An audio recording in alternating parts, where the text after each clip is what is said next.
యథార్థవంతులు అనే మాట అది దైవత్వానికి సంబంధించిన మాట. దేవుడు యథార్థవంతుడు. ఆయనలో ప్రేమ ఉంది, ఆయనలో క్షమ ఉంది, ఆయనలో దాతృత్వం ఉంది. నేను పరిశుద్ధుని గనుక మీరు పరిశుద్ధులై ఉండండి అని చెప్పాడు ఆయన. ప్రభువులాగా బ్రతకటం అనేది నిజమైన యథార్థత అని చెప్పుకుంటూ వచ్చాం మనం. అయితే మీ ప్రోత్సాహం కోసం యథార్థవంతులకు కలిగే లాభాలు 1, 2, 3 చూపించి వర్తమానంలోకి వెడదాం. చూడండి దయచేసి కీర్తన గ్రంథం 112వ కీర్తన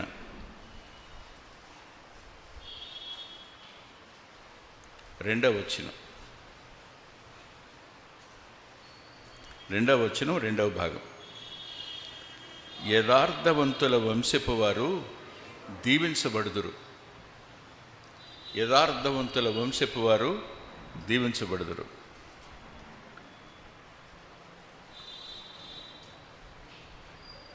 చాలా సంవత్సరాల క్రిందట ఏలూరులో ఓ పబ్లిక్ మీటింగ్లో మాట్లాడుతున్నాను నేను. అక్కడికి అమెరికా నుంచి బ్రదర్ అండ్ సర్వెంట్ ఒక ఆయన వచ్చాడు. ఆయన మాట్లాడుతూ ఓ మాట చెప్పాడు. ఆయన అన్న మాట ఏమిటంటే, ఇప్పటికి ప్రభువుని మేము నమ్ముకుని 10 తరాలయ్యింది. మాకు ఒక ప్రత్యేకమైన సమాధుల తోట ఉంది. ఇంతవరకు అక్కడ మారు మనసు పొందిన వారే కానీ మారు మనసు పొందిన వారు ఎవ్వరూ పాతిపెట్టబడలేదు అన్నాడు.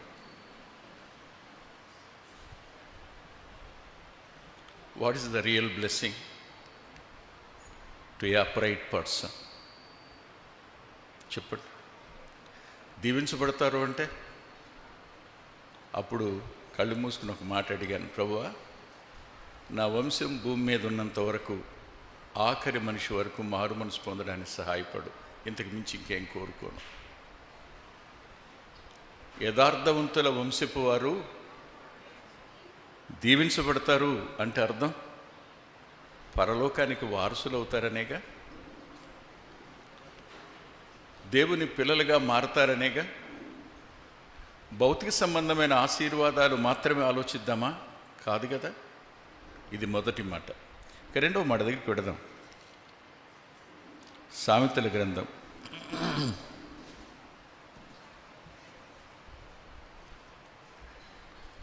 14వ అధ్యాయం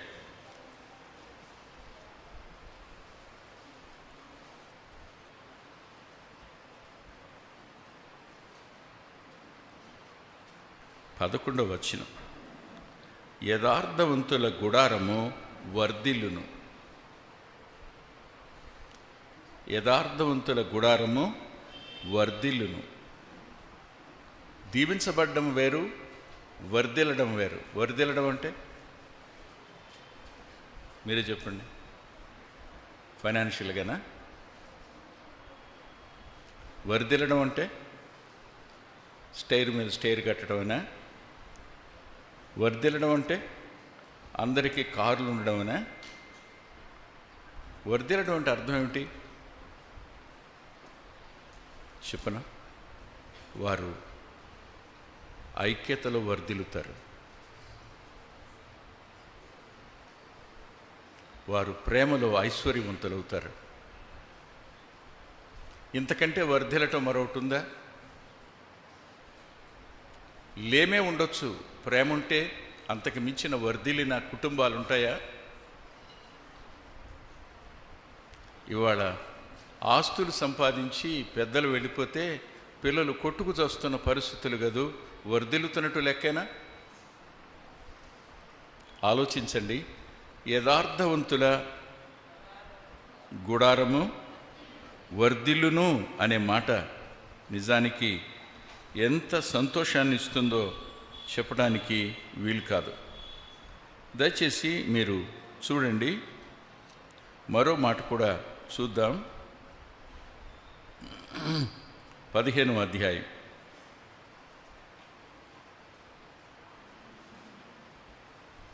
15 8వ వచనం 2వ భాగం.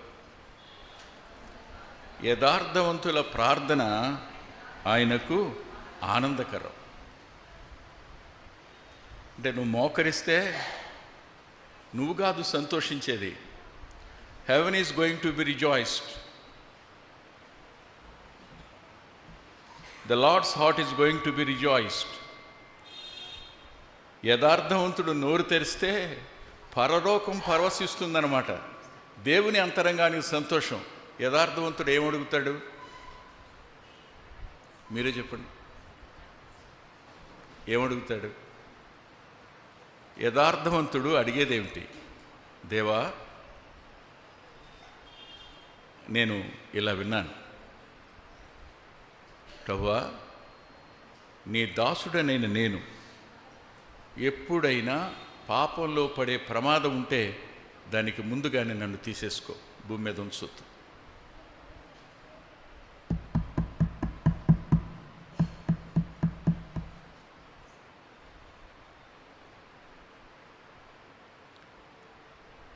దేవుని మనసు ఎలా ఉంటుందో చెప్పండి. How God feels. మాట్లాడండి. ప్రభువా, నా పిల్లలందరూ ఐఏఎస్ అవ్వాలి అని నేను కోరుకోవటంలా, వారందరూ మారు మనసు పొందిన వారై ఉండాలని కోరుకుంటున్నాను. దేనికి రిజాయిస్, దేనికి సంతోషిస్తాడు ఆయన? మాట్లాడండి కదా. యథార్థవంతుల ప్రార్థన ప్రభువుకి ఆనందకరం. ప్రార్థన ఆనందకరం అయితే మరి జీవితం సంగతి ఏమిటి?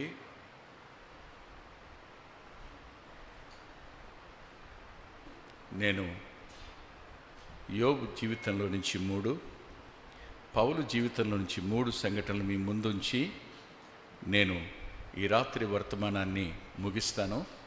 మరలా రేపు అందరం పునరుద్ధాన ఆరాధనలో పాల్పొంపులు పొందాలి.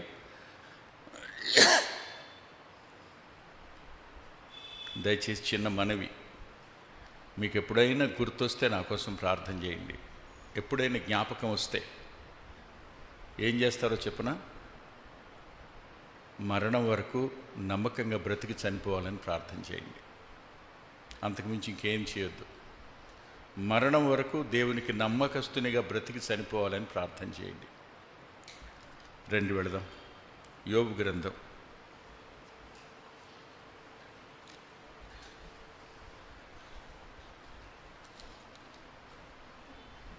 31వ అధ్యాయం.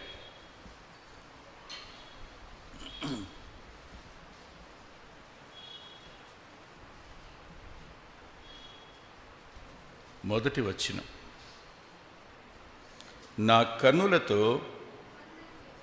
నేను నా కనులతో నిబంధన చేసుకుంటుని. ప్రార్థన చేసుకుందాం. ప్రేమ పూర్ణుడు అయిన మా ప్రియ పరలోకపు తండ్రి, మరోసారి దయగలిగిన మీ పాదాల సమీపానికి మీ ప్రియకుమారుడు మా రక్షకుడు అయిన యేసుక్రీస్తు ప్రభువారి ప్రేమగల పరిశుద్ధ నామంలో వస్తున్నాం. మీ సన్నిధి మాతో కూడా ఉంచండి. మా సమయాన్ని దీవెనగా మార్చండి. అల్పకాలం ఉండే ఈ జీవితంలో మేము మిమ్మల్ని చూపించడానికి,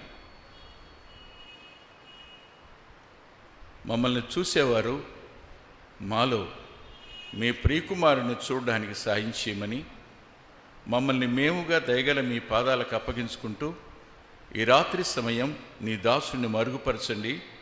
వింటున్న మా ప్రియుల అంతరంగాలను బలపరచుమని, వారు కూడా తమను తాము ప్రతిష్ఠించుకున్న వారై మీ కొరకు నమ్మకంగా జీవించే కృపనిమ్మని, మా ప్రారంభం కంటే అంతం ఆశీర్వాదకరంగా చేయండి.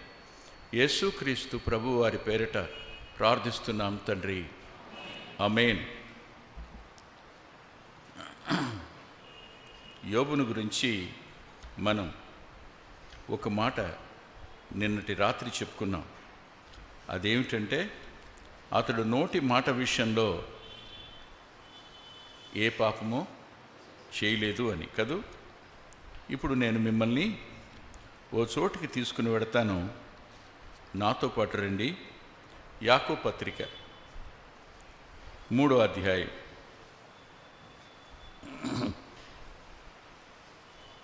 2వ వచనం. అనేక విషయములలో మనమందరము తప్పిపోవచ్చున్నాము. ఎవడైనను మాట యందు తప్పని ఎడల అట్టివాడు లోపము లేనివాడై తన సర్వ శరీరమును స్వాధీనమందుంచుకున్న శక్తి గలవాడుగును. ఇప్పుడు అంటాను, నోటి మాట విషయంలో అతడు పొరపాటు చేయనివాడు, పాపం చేయనివాడు అయినప్పుడు అతని సర్వ శరీరం ఎలా ఉన్నట్టు? మాట్లాడండి. ఎవరు ఆధీనంలో? పాపం ఆధీనంలో కాదుగా, పరిశుద్ధత యొక్క ఆధీనంలోనేగా. ఇదే అయితే మరి కంటి చూపు సంగతి ఏమిటి? మనిషిని అత్యధికంగా చెరిపేవి 1, 2, ఆ తర్వాత 3, ఇది 4. ఆలోచించండి ఒకసారి. 5వది లోపటి స్వయం. అతడు మాట విషయంలో పవిత్రుడుగా ఉన్నాడు, కంటి చూపు విషయంలో పవిత్రుడుగా ఉన్నాడు. మీకు రోమాపత్రిక 12:1 జ్ఞాపకం ఉందా? సజీవ యాగముగా.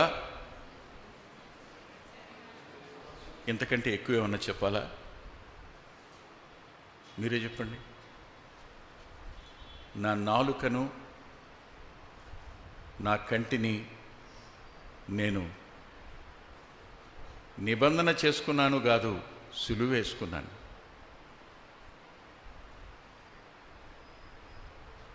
లేదుగా.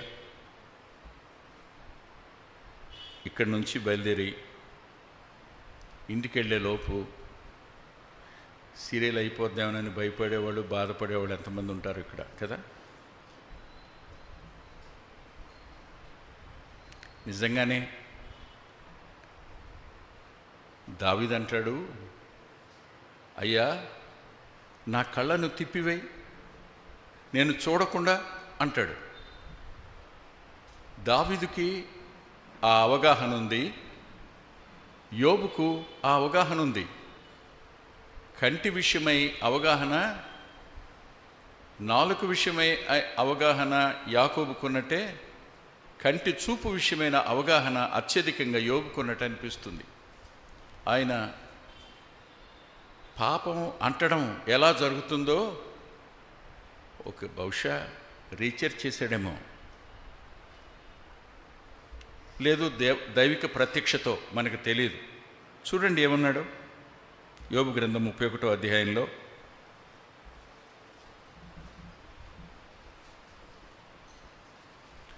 7వ వచనం, 3వ భాగం. నా మనసు నా కన్నులను అనుసరించి సంచరించినడలా.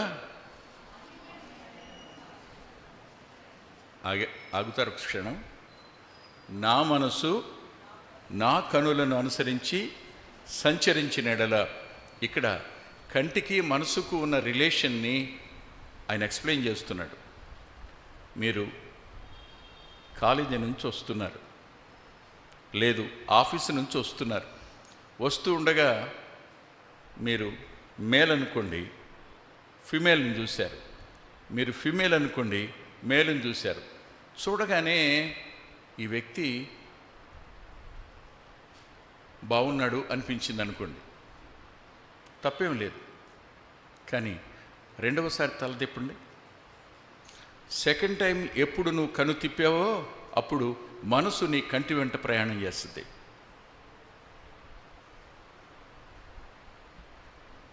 మాలిన్యం నీ అంతరంగానికి అంటుతుంది. ఒకసారి చూసావు, రెండవసారి చూడాలనే ప్రేరణను జయించగలిగితే కంటితో నువ్వు చేసుకున్న నిబంధనను స్థిరపరుచుకున్నట్టు లెక్క. చూడదంటలేదు నేను, నువ్వు చూసావు, కానీ డోంట్ సీ సెకండ్ టైం. రెండవసారి నీ కన్ను తిప్పి అటువైపు చూసావా, నీ మనసు ప్రయాణం చేస్తుంది. అవును, నిజంగా చాలా బాగున్నాడు కదా, బా ఎంత అందంగా ఉందో. ఏమైంది చెప్పండి. ఇప్పుడు నేత్రాశ శరీరేచ్ఛని ప్రేరేపిస్తుంది, కాదని చెప్పగలరా? నాలుక విషయంలో జాగ్రత్తగా ఉన్నవాడు కంటి చూపు విషయంలో ఎంత అద్భుతమైన జాగ్రత్త చూపించాడో మీరు ఊహించండి ఒకసారి. అందుకే అన్నాడు యథార్థవర్తనుడు అని. Upright behaviour, upright in behaviour. వాస్తవానికి మనం మన నోటి మాటతో ఎంత పోగు చేసుకుంటామో చెప్పడానికి లేదు, మన కంటి చూపుతో ఎంత ప్రోగు చేసుకుంటామో చెప్పడానికి వల్లపడదు. ఈయన ఇంకా కొంచెం ముందుకు వెళ్ళాడు. యోబు గారు ఇంకొంచెం ముందుకు వెళ్ళి ఓ మాట అన్నాడండి. ఆ మాట లోపల చదువుకోండి, పైకి చెప్పడానికి నా మనసు లేదు. చూడండి 31వ అధ్యాయంలోని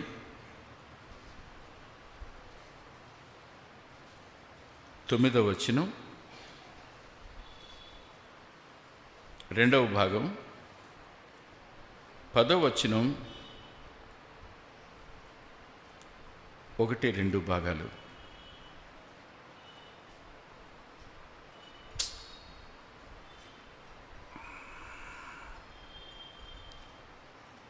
దట్ ఈస్ కాల్డ్ డెడికేషన్.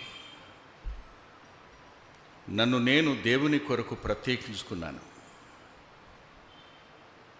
ప్రభు అంటాడు, నేను పరిశుద్ధుడును గనుక మీరును పరిశుద్ధులై ఉండండి. ఈ మాట యథార్థత అనేది దైవికమైన లక్షణం అయితే, మన ప్రవర్తన యథార్థంగా ఉండాలి అన్నప్పుడు నా చేతులకు మాలిన్యం ఏదైనా అంటితే నా దేవుణ్ణి అవమానించిన వాడిని కదా. యోబు మీద 2 మార్లు సవాలు చేసిన అపవాది వాడు 2 మార్లు యోబు చెప్పిన ప్రత్యుత్తరానికి తల వంచుకున్నాడు తప్ప తల ఎత్తుకోలేకపోయినాడు కదూ. ఆఖరి సమయాన్న దేవుడు ఎప్పుడు యోబుని గురించి సాక్ష్యం చెప్పాడో అప్పుడు మాత్రం ఏమైపోయి ఉంటాడు? ప్రభువుని నమ్ముకోవడం అనగానే అపవాదిని గెలిచినట్టు కదూ. మారు మనసు పొందిన నీవు దినాలు గడిచే కొద్దీ పవిత్రతలో పెరగవలసి ఉండగా మనం తరిగిపోతున్న సందర్భమే కనపడుతుంది తప్ప మన నోటి మాట దగ్గర కానీ, మన కంటి చూపు దగ్గర కానీ మనం యథార్థంగా ప్రవర్తిస్తున్నట్టుగా లేవు. మన నాలుక మడతబడి పడుతుంది, మన కన్ను చెప్పలేను అది మాట్లాడుతుంది. కన్ను చూడ్డానికే, మాట్లాడడానికి కాదు కదా. కానీ కంటితో మాట్లాడే వాళ్ళు ఉంటారు కదా. దేనికి వాడాలో దానికి వాడవలసిన దాన్ని మరో దానికి వాడడం అనేది, ఎవరి కోసం వాడాలో వారి కోసం వాడకుండా దాన్ని మన శరీరం కోసం వాడడం దగ్గర మనం యథార్థవంతులు ఎలా అవుతాం? కాలేం కదా. యోబు యథార్థవర్తనుడు అన్న మాట ఒక అద్భుతం. అది ఆయన పరిశుద్ధమైన జీవితం, పరిశుద్ధమైన జీవితం.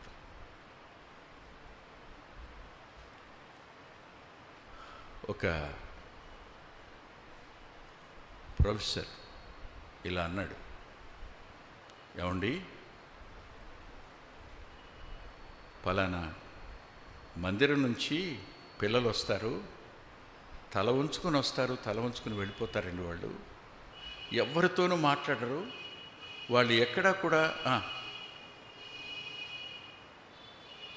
అపహాస్యపు పదాలు కానీ హాస్యోక్తులు కానీ వినపడవండి. సంతోషంగా ఉంటారు, కానీ ఎవరితో అనవసరంగా మాట్లాడరండి. నాకు అనిపిస్తుంది వాళ్ళని ప్రభువులో ఎంత మంచిగా, అతనేమి విశ్వాసి కాదు, విశ్వాసి కాదు. ఒక సహవాసాన్ని గురించి ఒక అన్యుడైన ప్రొఫెసర్ ఇస్తున్న సాక్ష్యం అది. అబ్బా, అక్కడి నుంచి వస్తారు బ్రదర్, ఎంత బాగుంటారో చెప్పడానికి లేదండి. తల ఉంచుకుని వస్తారు, తల ఉంచుకుని వెళ్ళిపోతారు. అమ్మా, ఇదే మీ సాక్ష్యం అయితే మీ తల్లిదండ్రులు తలెత్తుకుంటారు కదూ, పరలోకం తలెత్తుకోదా?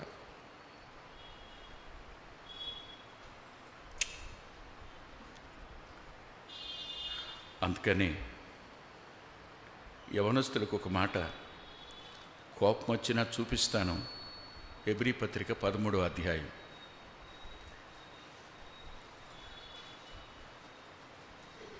4వ వచనం, 2వ భాగం చదువుకోండి. కామా తరువాత 2వ భాగం వివాహం దగ్గర మాట్లాడుతూ పలికిన మాట. నిష్కల్మషమైనదిగా ఉండాలి అంటే అర్థం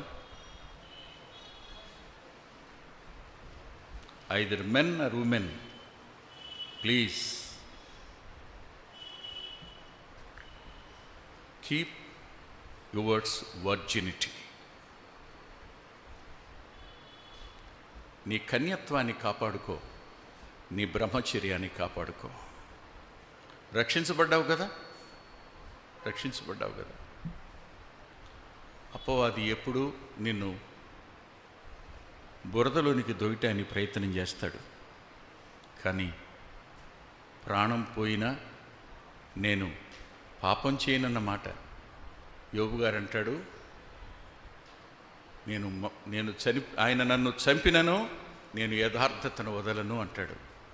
ఈ మాట పలికినప్పుడు అపవాది ఏమై ఉంటాడు? నా పిల్లలు చనిపోవడం కాదు, నా ఆస్తి పోవడం కాదు, నా ఆరోగ్యం పోవడం కాదు, ఒకవేళ నన్ను చంపినా సరే నా యథార్థ ప్రవర్తన నేను విడిచిపెట్టును. యథార్థవంతునైన వాని అంతరంగం దేవుని హృదయానికి ఆనందాన్ని కలుగు చేస్తుంది. ఆలోచించండి ఒకసారి. హోలీనెస్ అనేది అసెంబ్లీస్లో ఒక మాట వినపడేది, ఇప్పుడు వినపడ్డంలా. ఓసారి జార్జ్ వెర్వర్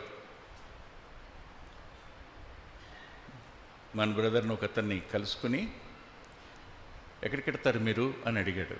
అడిగితే మేము ఫలానా అండి, మేము ఇండిజీనియస్ చర్చ్ ప్యాటర్న్లో ఉంటాము అనగానే, oh very good, you have victorious life man అన్నాడు. అయ్యా మీకు జై జీవితం ఉంటుందయ్యా, మీరు జై జీవితం మీద మనసు పెడతారయ్యా అన్నాడు. ఎంత ఆనందం అనిపించిందో. That is the testimony we have.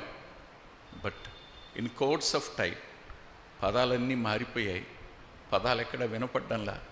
జై జీవితం అనే మాట అరుదుగా వినపడుతున్న దినాల్లో మనం ఉన్నాం. ఈ సమయంలో యథార్థ ప్రవర్తన జై జీవితానికి మూలం. ఆలోచించండి ఒకసారి. అతడు నోటి మాట అతని కంటి చూపు. అవునా? నెంబర్ 1. నెంబర్ 2 దగ్గరికి రండి. 31వ అధ్యాయంలోనే 17వ వచనం. తల్లిదండ్రులు లేని వారిని నా అన్నములో కొంచెమైనను తిననీయక నేను ఒంటరిగా భోజనము చేసినడలను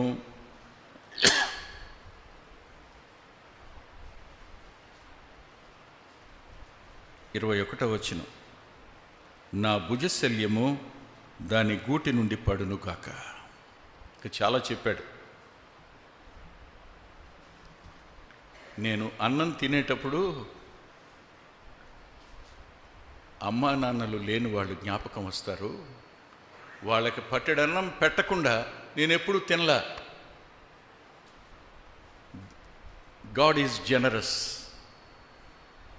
దేవుడు దాతృత్వం కలిగినవాడు. ఆయన గుప్పిలు విప్పి ప్రతి జీవి కోరికను తీర్చేవాడు. మనమైతే ఇద్దరు ఆడపిల్లలు ఉన్నారనుకోరా, నా చెప్పులు నువ్వు వేసుకున్నావేంటి అంటారు. నా చున్నీ వేసుకుంటుందమ్మా. అరే అక్కకి ఇవ్వడానికే మీకు ఇష్టం ఉండదే, పక్కన వాళ్ళకి ఏమి ఇస్తారా మీరు? పైనుండి మారు మనసు పొందాను, పోయిన సంవత్సరం బాప్తిసం కూడా తీసుకున్నానని చెప్తారు. నో జనరాసిటీ కదా. దాతృత్వం ఎక్కడుంది? దాతృత్వానికి అవకాశం ఎక్కడుంది? ప్రభు ఎంత జనరస్ అంటే కన్నీళ్ళు వస్తాయి. సమస్త సృష్టి ఎవరిది? ఆయనదేనా? ఆకాశ మహాకాశాలు ఎవరివి? ఆయనవేనా? ఆయన అవన్నీ తన కోసం సృజించుకున్నాడా? ఎవరి కోసం? అన్నీ ఇచ్చేశాడు. తనకేం కావాలి? సూర్యుడు కావాలా, చంద్రుడు కావాలా, నక్షత్రాలు కావాలా, ఫలాలు కావాలా, ధాన్యం కావాలా, ఆహారం కావాలా? ఆయనకి అన్నీ మనకే ఇచ్చేసాడుగా. చివరికి ఆయన ధరించిన దేహం రక్తం కూడా మనకే దారపోసాడుగా. ఏమట్టి పెట్టుకున్నాడు ఆయన? మనమైతే చేతిని వెనక్కి తీసుకునే మనస్తత్వం కలిగిన వాళ్ళం, కానీ చేయి చాపే మనస్తత్వం కలిగిన వాళ్ళం కాం. మన ప్రవర్తన యథార్థ ప్రవర్తన కాదు. ఎవరి ప్రవర్తన యథార్థ ప్రవర్తన అంటే ఎవరు ఇవ్వగలిగిన మనసున్నారో వాళ్ళు మాత్రమే. బాత్తోనే చెప్తున్నాను, నీ తోటి సహోదరుడు ఆకలితో ఉన్నప్పుడు నువ్వు వెళ్ళి అన్నం వండుకో, చలిగా ఉంటే వెళ్ళి చలి కాసుకో అని చెప్తే ఏం ప్రయోజనం అంటాడు యాకోబు గారు. ఇదేగా మనం చేసేది. మనది ఎలాంటి ప్రేమ? మాట్లాడండి. మీకు తెలుసా, రోమన్ కథోలిక్ వాళ్ళు మనల్ని విమర్శిస్తారని మీకు తెలుసా? You are best in love in preaching but no love in action అంటారు వాళ్ళు. మేము క్రియాత్మకమైన ప్రేమ చూపిస్తాం, మీరు ప్రసంగాల్లో ప్రేమ చూపిస్తారంటారు. కాదని చెప్పండి.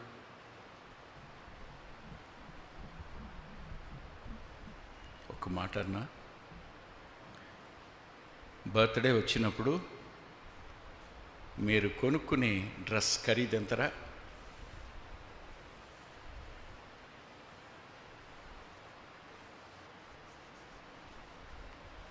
అలుగుతారు కదూ, అలగరు?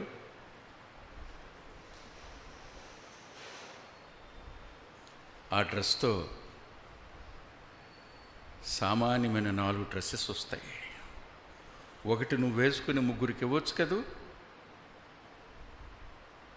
చిన్నప్పటి నుంచి దీన్ని నేర్చుకోరా మీరు?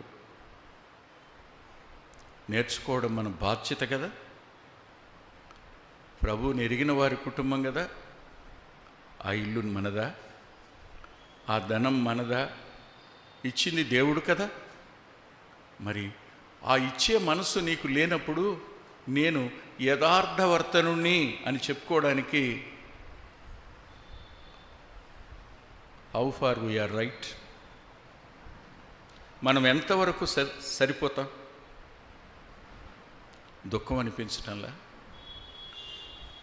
అలా పెట్టకపోతే నా భుజము దాని కూడి నుంచి జారిపోవును గాక అన్నాడు. నేను అలా చూస్తే నా భార్య అన్నాడు, నేను అలా పెట్టకపోతే ఇది అన్నాడు. That shows his commitment for his behaviour. ఆయన ప్రవర్తన కొరకు తాను తీసుకున్న నిర్ణయం, అది ఎంత స్థిరమైన నిర్ణయం ఆలోచించండి ఒకసారి. దేవుడు అందుకే అతడు యథార్థవర్తనుడు అన్నాడు. అపవాది యథార్థవర్తనుడు కాదు. మాట దగ్గర కాదు, క్రియ దగ్గర కాదు, దేని దగ్గర కాదు. నేను మొట్టమొదట యోబు గ్రంథం 1వ అధ్యాయం చదువుతున్నప్పుడు అనుకున్నాను, అనవసరంగా యోబు పేరెత్తి యోబుని కష్టాలు పాలు చేశాడు కదా దేవుడు అనుకున్నా. ఫస్ట్ టైం చదివినప్పుడు అసలు ఆ పేరు ఎత్తకపోతే ఎన్ని తిప్పలు వచ్చాయా? అనవసరంగా నువ్వేగా ఎత్తావు, నా సేవకుడని యోబు సంగతి ఆలోచించావా అన్నావు అనుకున్నా. సంవత్సరాలు గడిచే కొద్దీ అర్థమైంది ఏమిటో తెలుసా? యోబు పేరు ఎత్తగానే అపవాదికి ఒళ్ళు మండిందని. ఎక్కడి నుంచి వెళ్ళి వచ్చాడో దేవుడు చూశాడు, అడిగాడు, ఎక్కడి నుంచి వచ్చావు నువ్వు అని. వాడు అబద్ధం చెప్పడు, నిజం చెప్పడు. అపవాది లక్షణం అది. అబద్ధం చెప్పడు, నిజం చెప్పడు. ఏదేళ్ళలో మాత్రం అబద్ధం చెప్పాడా? నిజం చెప్పాడా? అబ్బే, సగం సగం కలిపి చెప్తుంటాడు. విశ్వాసులమైన మన పద్ధతి కూడా అదేగా, సగం సగం కలిపి చెప్పడం. ఇవాళ చాలామందిని చూస్తున్నాను, అబద్ధం చెప్పి సత్యాన్ని స్థాపించడానికి పూనుకుంటున్నారు. That is their testimony. ప్రమాదకరం. వారి వెంట వెళ్ళిపోయేది ఎంతమంది అమాయకంగా వెళుతున్నారో చెప్పడానికి వీలు కాదు. అటు ఇటు తిరిగి వచ్చాను అన్నప్పుడు అప్పుడు అన్నాడు, నా సేవకుడిని యోబు సంగతి ఆలోచించావా అని. నువ్వు కంచి వేసావుగా. ఎక్కడికి వెళ్ళి వచ్చాడు? యోబు ఇంటి చుట్టూ వేసిన కంచిని కదిపి వచ్చాడు పైకి. కానీ యథార్థంగా ఒప్పుకున్నాడా? ఒప్పుకోలా. అటు ఇటు తిరిగి వస్తాను, ఎక్కడికి వెళ్ళి వచ్చానని చెప్పమంటావు అన్నాడు. అందుకన్నాడు, నా సేవకుడిని యోబు యథార్థవంతుడని నువ్వు కాదనేగా. ఒక మట్టి మానవుని ముందు ఆత్మ స్వరూపి అయిన అపవాదిని ఆయన సిగ్గుపరిచాడు. వాడు సిగ్గుపడ్డాడు. అప్పుడు చాలా కాలం తర్వాత కానీ అర్థం కాల. ఆలోచించండి, మన జీవితాలు దేవునికి మహిమకరంగాను అపవాదికి తల ఉంచుకునేటట్టుగాను ఉంచడం దైవోద్దేశం. మర్చిపోవద్దు. ఆయన తన చేతిని చాపినవాడుగా ఉంటాడు. ఎవరు? యోబు గారు. ఇక మూడో మాట దగ్గరికి వద్దాను. మళ్ళా పౌలు గారి జీవితంలో 3 చూడగా మనం 2 వెళదాం. యోబు గ్రంథం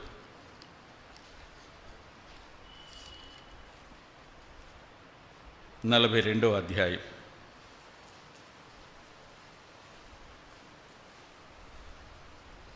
10వ వచనం. 42:10.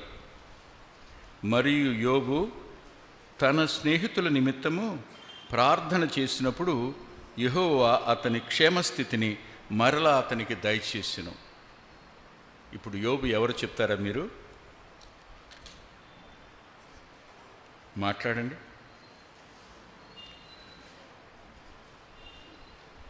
చాలా ఉన్నాయి. నేను నా చేతిని ముద్దు పెట్టుకొని ఎడల అంటాడు. యోబు జీవితంలో యథార్థమైన పరిస్థితులు చాలా ఉన్నాయి. అవన్నీ చూస్తే అవ్వవు. చూడండి, ఒకసారి అతని స్నేహితుల గురించి యోబు అన్న మాటనే జ్ఞాపకం చేసుకుందాం. ఒకసారి వెనక్కి వెళదాం రండి.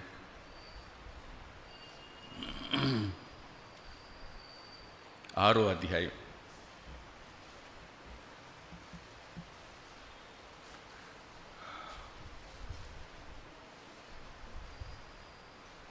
14-15 వచనాలు.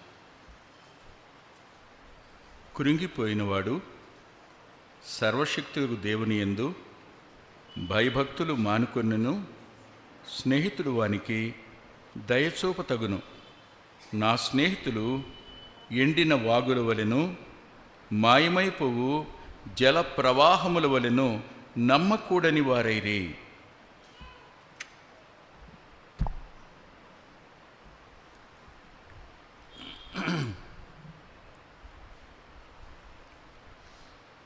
ఎవరో ఒక ఆమె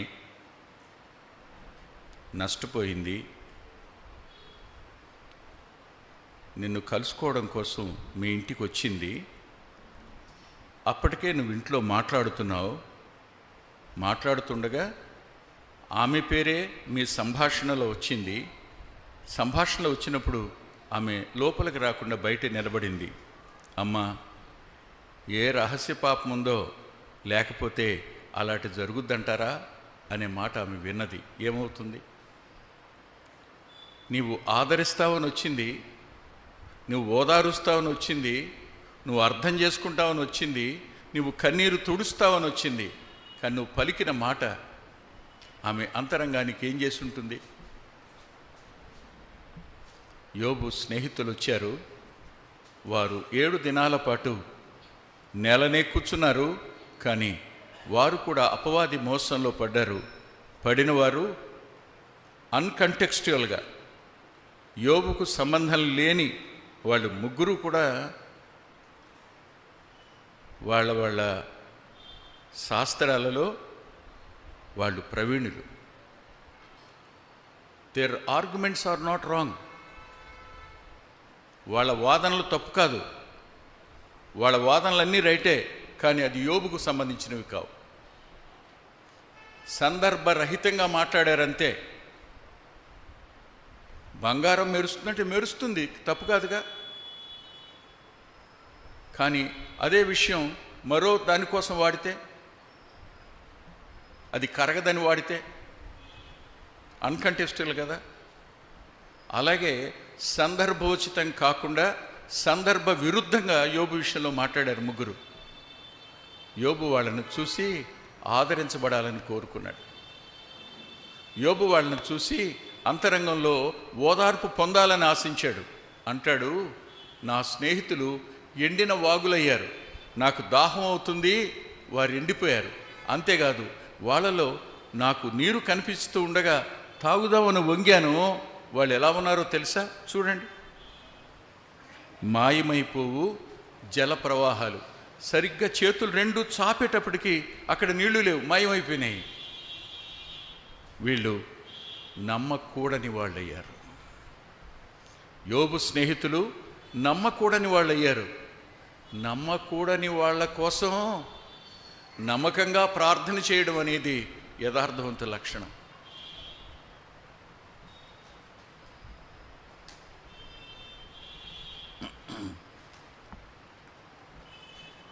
మీరు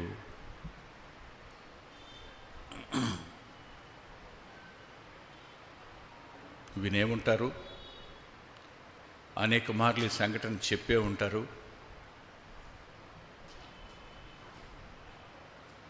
ఒక వ్యక్తి సువార్త ప్రకటిస్తున్నాడు.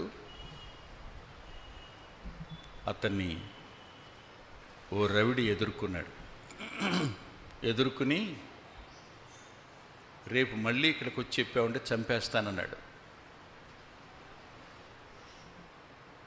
మళ్ళా రేపు వచ్చి మళ్ళీ చెప్పాడు. అంతమందిలో చంపితే కుదరదు కదా. రాత్రి అయింది. ఆయన ఉండేటువంటి ప్లేస్కి వెళ్ళాడు. ప్లేస్కి వెళితే అది బంగ్లా. ఆయన ఒక ఫారినర్. సరిగ్గా గుమ్మం దగ్గరలోనే కిటికీ ఉంది.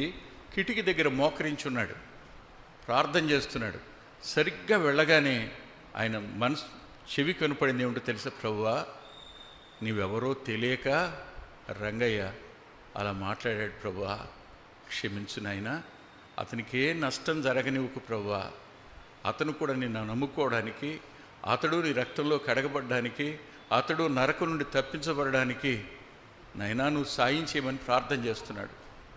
నిలబడిన వాడు నిర్ఘాంతపోయాడు. తలుపు తట్టాడు. తలుపు తీయగానే ఆయన పాదాల మీద పడి లేస్తూ, ఈలాటిదా యేసు ప్రేమ అని పాడాడు. అవును కదా.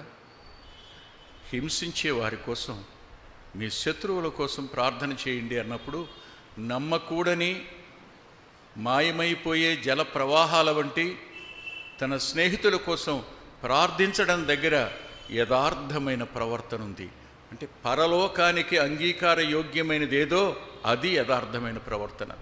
ఆలోచించండి. ఇప్పుడు మనం ఏమంటాం? అత్తగారు కొంచెం గయ్యాడనుకోండి, ఎప్పుడు చచ్చిపోద్దా అని ప్రార్థన చేస్తారు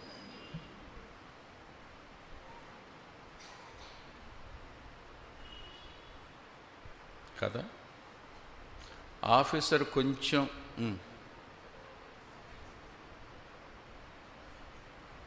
మాట్లాడండి, కొంచెం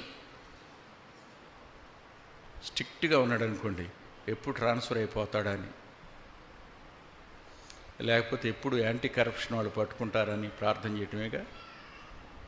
మారాలని ప్రార్థన చేయం కదా. ప్రభు నమ్ముకున్న వాళ్ళం అయ్యుండి కూడా వాడికి బుద్ధి రావాలనుకుంటాం, కానీ వాళ్ళు మార్పు రావాలని కోరుకోం. బుద్ధి వస్తుందేంటి? They can manage, but they won't manage God. అన్నిటినీ మేనేజ్ చేయగలడు మనిషి, కానీ దేవుని ఒక్కడే మేనేజ్ చేయలేడు. మారు మనసు పొందాడా అతను దేవునికి చెందినవాడవుతాడు. యోబు అలాంటి నమ్మకూడని నీరు లేని వాగుల వంటి మాయమైపోవు జల ప్రవాహాల వంటి తన స్నేహితుల కోసం యథార్థంగా ప్రార్థిస్తే అంగీకరిస్తాడా? మనసులో ఒకటి పెట్టుకుని పైకి ఇంకొకటి ప్రార్థన చేస్తే దేవుడు అంగీకరిస్తాడు? మీరు చెప్పండి.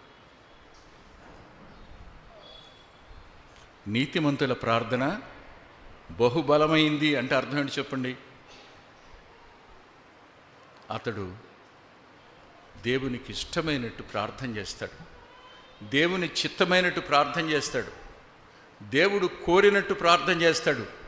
అంతేగాని తన శరీరానికి లోబడడు.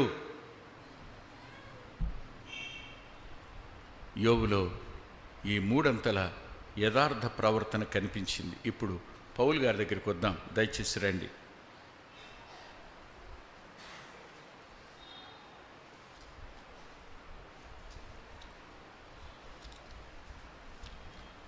గలతీ పత్రిక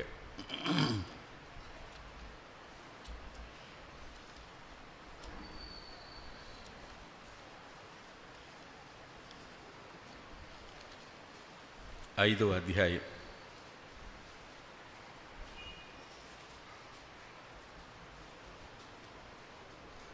23-24 వచనాలలో రెండవ భాగం చదువుదాం. అందరం కలిసి చదువుకుందాం. క్రీస్తు యేసు సంబంధులు శరీరమును దాని ఇచ్చలతోనూ దురాశలతోనూ సిలువ వేసి ఉన్నారు. Is it true? వాస్తవేనా?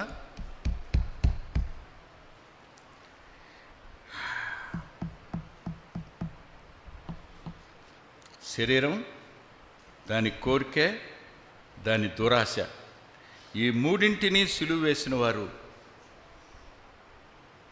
ఈ మూడంతలు ఓ అద్భుతమైన నిర్ణయం ఇది. పౌలు గారు చెప్తున్నాడు, ఆయన తాను ఏం చెప్పాడో దాన్ని ఆచరించాడు. దానినే తన ప్రియకుమారుడైన తిమోతికి చెప్తూ అంటాడు. 2వ పత్రిక 3వ అధ్యాయం 22వ వచనంలో, యవనేచ్ఛల నుంచి పారిపో తిమోతి అంటాడు. అంటే అర్థం, పవిత్రంగా ఉండి తిమోతి, నిందరానీకు, నీ యవనాన్ని బట్టి ఎవ్వడు నిన్ను తృణీకరించనీకు అంటాడు. ఎవరు చెప్పగలరు? ఎవరు చెప్పగలరు? అబద్ధం ఆడొద్దని ఏ తల్లి తన పిల్లలకి చెప్పగలదు? అబద్ధం ఆడనామే, అబద్ధం ఆడేమే, ఆడేమని చెబుదా? ఆడేమని చెప్తే వింటారా పిల్లలు? మరి ఎవరు చెప్పాలి? అవునా? నువ్వు ఆచరించింది ఏదో అది పిల్లలకి చెప్తే వాళ్ళు ఆచరిస్తారు. పౌలుకి తిమోతికి ఉన్న అద్భుతమైన సంబంధం ఏమిటంటే, తిమోతి, నీవు నాలో చూసినది అంటాడు. What you saw in me, నాలో నువ్వేం చూసావో సంఘానికి రాసి అంటాడు. మీరు నాలో ఏం చూశారో అంటాడు. ఆలోచించండి, పౌలులో కనిపించింది సజీవ యాగంగా తన జీవితాన్ని సమర్పించుకోవడం, పవిత్రత, దురాశలను, శరీరేచ్ఛలను, శరీరాన్ని దాని ఇచ్చలతో కూడా సిలువ వేయడం.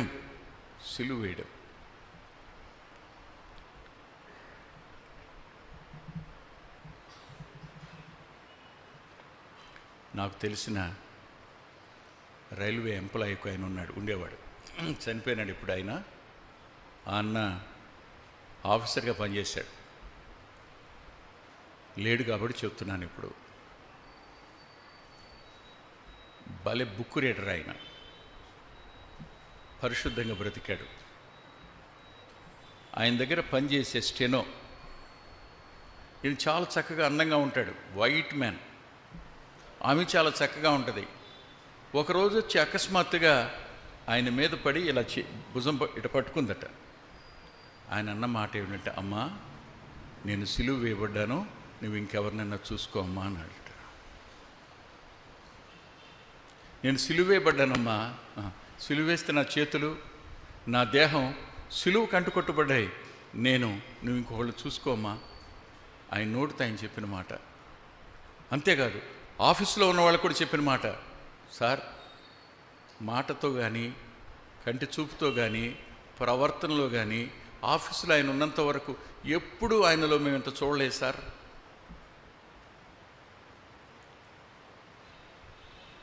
మనం రెండు కళ్ళతో చూస్తాం, లోకం మనల్ని 1,00,000 కళ్ళతో చూస్తుంటుంది. ఒకరోజు నీ గురించి లోకం సాక్ష్యం చెప్తుంది, పరలోకం కూడా సాక్ష్యం చెప్తుంది. ఆలోచించండి. పరిశుద్ధత కలిగినటువంటి ప్రవర్తన యథార్థమైన ప్రవర్తన, సత్య సంబంధమైన ప్రవర్తన. ఇది పౌల్లో ఉంది. పౌలు అనే వ్యక్తి ఒక సామాన్యంగా కనిపిస్తున్న వ్యక్తే కాదండి. నేను ప్రభువుని పోలి మీరు అంటే నేను సాహసించి ఓ మాట చెప్పనా? సాహసించి ఒక మాట చెప్తాను, దయచేసి నన్ను అపార్థం చేసుకోవద్దు. Jesus is our supreme model, no doubt. కానీ ఆయన ఎవరు? సంపూర్ణమైన మానవుడే కాదు, సంపూర్ణమైన దేవుడు కూడా. కానీ హూ ఈజ్ పాల్? మానవుడేగా, అవునా?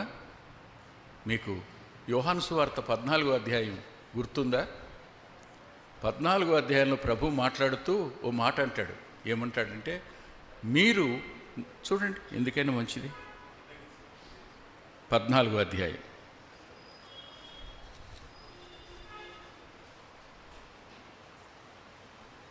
12వ వచనం.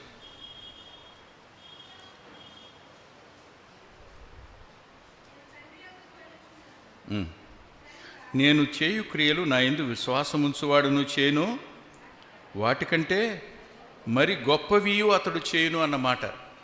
ఇక్కడ క్రియలు అనే పదం అద్భుతాలు, సూచక్రియలు కాదు, క్రియలు.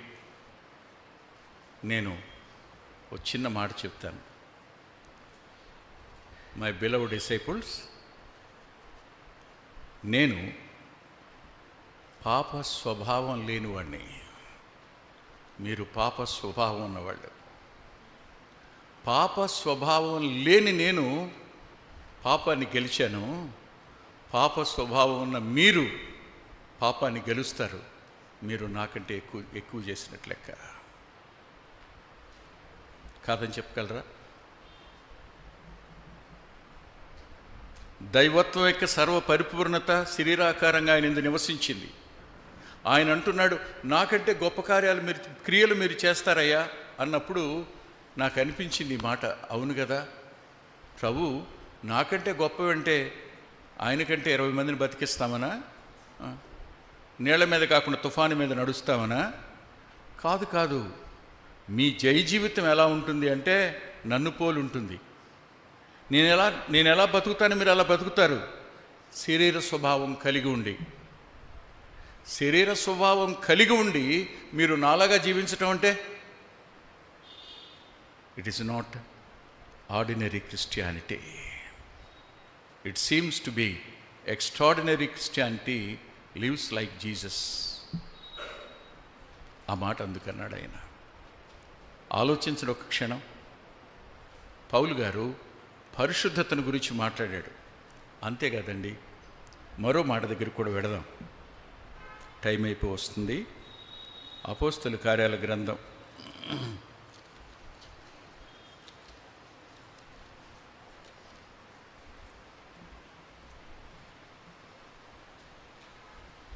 27వ అధ్యాయం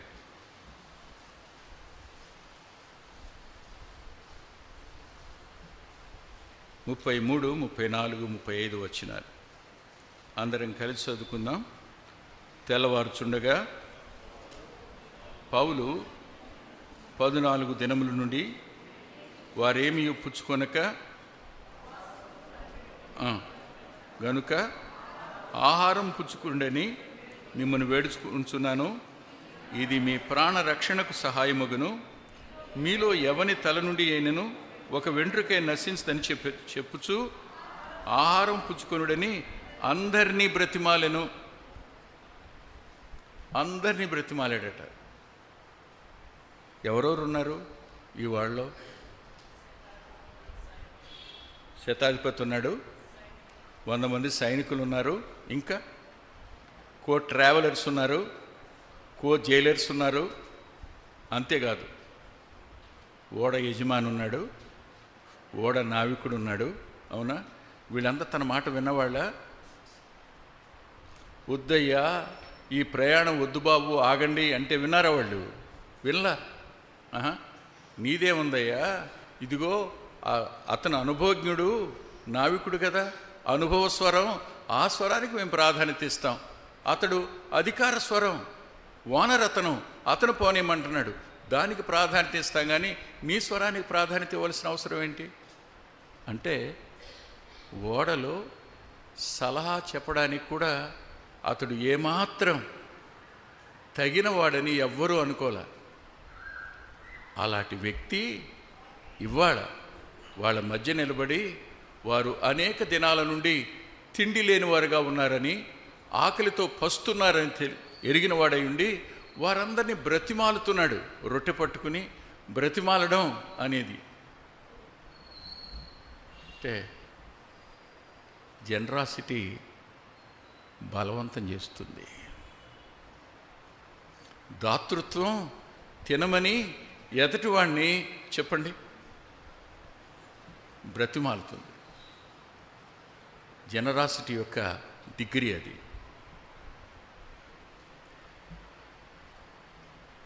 కోడలు అలిగిందనుకోండి, అత్తగారు ఏముంటుంది, తింటే తినో లేకపోతే పో. బతిలాడద్దా? బతిలాడు. ఎందుకు బతిలాడాలి? నా కొడుకు చేసుకోవటం ఎక్కువ నేను అనుకుంటున్నా. అమ్మ తినమ్మా, అమ్మ స్థానంలో ఉండి చెప్తున్నానమ్మా, నీకు నా మాట విను, నీరసపడతావు, రేపు పొద్దున్న లేవలేవు, అసలే నీకు బాగోదు, 3 ఆపరేషన్లు అని ఎప్పుడైనా ఉంటావరా? లేదు కదా. కోపమో కష్టమో బాధో పెట్టుకుని చూపించవలసిన ఆ దాతృత్వాన్ని చూపించలేని తత్వం, ఆ నైజం యథార్థమైన ప్రవర్తన కాదు.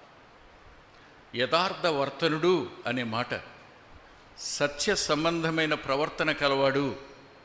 వారందరినీ బ్రతిమాలి తాను రొట్టె తీసుకుని తినటం ప్రారంభిస్తానంట. వాళ్ళందరికీ ధైర్యం వచ్చిందంట. వాళ్ళు కూడా తిన్నారు.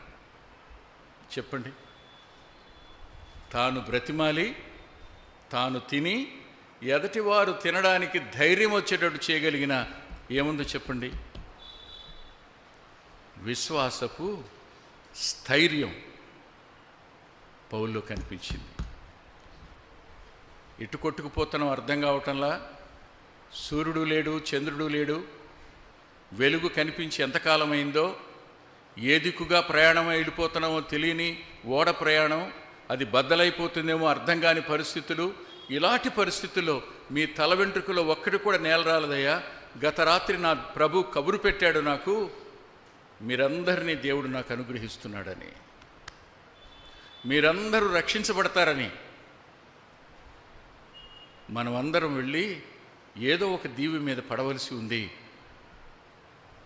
సరిగ్గా మిలేతుకు చేరేటప్పుడు చంపేద్దాం అనుకున్నారుగా, కానీ శతాధిపతికి పౌలు మీద మంచి అభిప్రాయం ఉండి, వద్దొద్దు, సంఖ్యలు తీసేయండి, ఇప్పుడు యజమాని కాదు ఓడబోయింది, నావికుడు కాదు పోయింది, శతాధిపతి కాదు, ఉంటాడో చస్తాడో తెలియనివాడు. ఈ సైనికుల వాళ్ళిప్పుడు ఖైదీలా, వాళ్ళిప్పుడు ప్రయాణికుల, అందరం శరణార్థులం, అంతే, దాటి అవతలకి వెళ్తా ఉన్నాడు. ఎక్కడి నుంచి వచ్చింది ఇది? యథార్థవర్తనలు వర్ధిల్లుతారు అంటే ఇది కాదా? వారి అంతరంగాలను దైవికమైన ధైర్యం, వారి అంతరంగాలలో దేవుని యెడల విశ్వాసం వ్యాప్తి చెందడం, వర్ధిల్లడం కాదని ఎవరైనా అనగలరా? ఇలాంటి అద్భుతమైన వ్యక్తిత్వం పౌలు గారి జీవితంలో మనం చూస్తాం. ఇది రెండవది. ఇక మూడవది చూడండి, 28వ అధ్యాయం, అపోస్తలుల కార్యాల గ్రంథం 28వ అధ్యాయం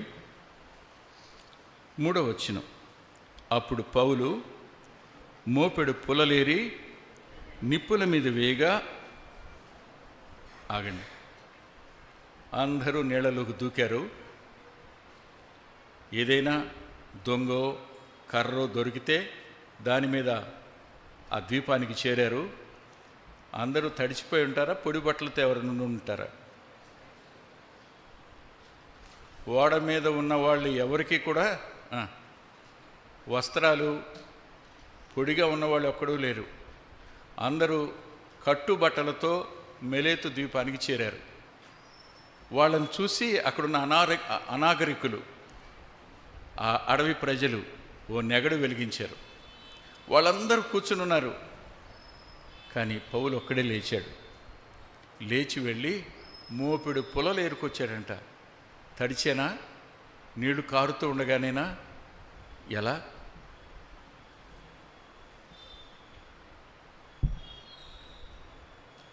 యోబులో తగ్గించుకున్న ఆ హ్యూమిలిటీ కనపడినట్టే పౌలులో కూడా అదే హ్యూమిలిటీ కనపడుతుంది. ప్రభువులో అది కనిపించలేదా? ఆయన పరిశుద్ధుడు, ఆయన గుప్పెలు ప్రతి జీవి కోరికే తీర్చేవాడు. మేడగదిలో శిష్యుల పాదాలు కడగడం కోసం క్రిందకు వంగినవాడు. ఆయన చూసిన వారు ఎవరైనా ఆయనలో ఏం చూస్తారు?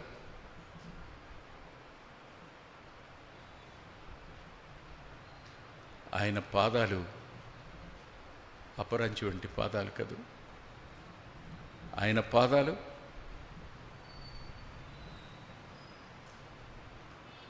ఆ పర్వతం మీద పాదాలు మాత్రమే కనిపించాయి. అవి నీలవర్ణంలో కనిపించాయి అని కనపడతాడు.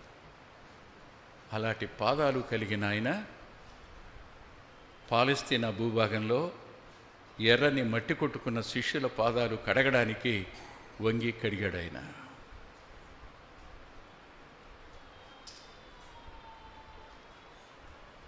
తగ్గించుకోవడం, దీనులం కావడం, ఇవి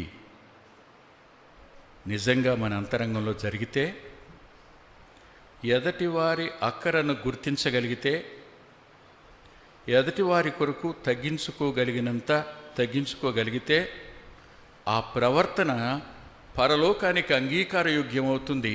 అట్టి ప్రవర్తనను యథార్థవర్తన అనాలి.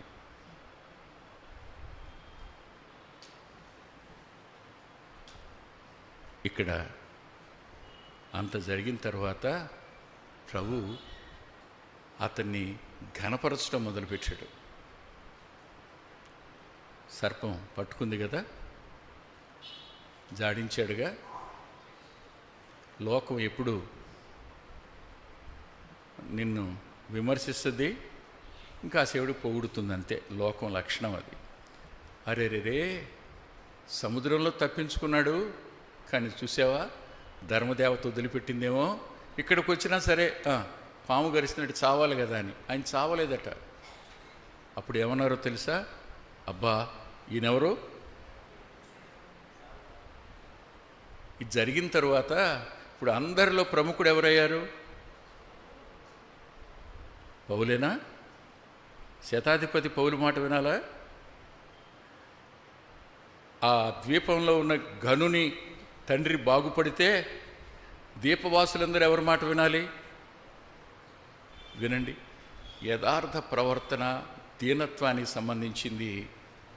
అందుకని అంటాడు, సాత్వికులు ధనిలు, వారు భూలోకాన్ని స్వతంత్రించుకుంటారని. యథార్థ వర్తన కలిగిన వారు మనుషుల అంతరంగాలను పరలోక రాజ్యం కోసం సంపాదించేవాళ్ళుగా ఉంటారు. అది మన నుండి ఆయన కోరుతున్నాడు. తల్ల వంచి ప్రార్థన చేసుకుందాం. నేను 5 నిమిషాలు ఎక్స్ట్రా తీసుకున్నాను. ప్రార్థన చేసుకుందాం.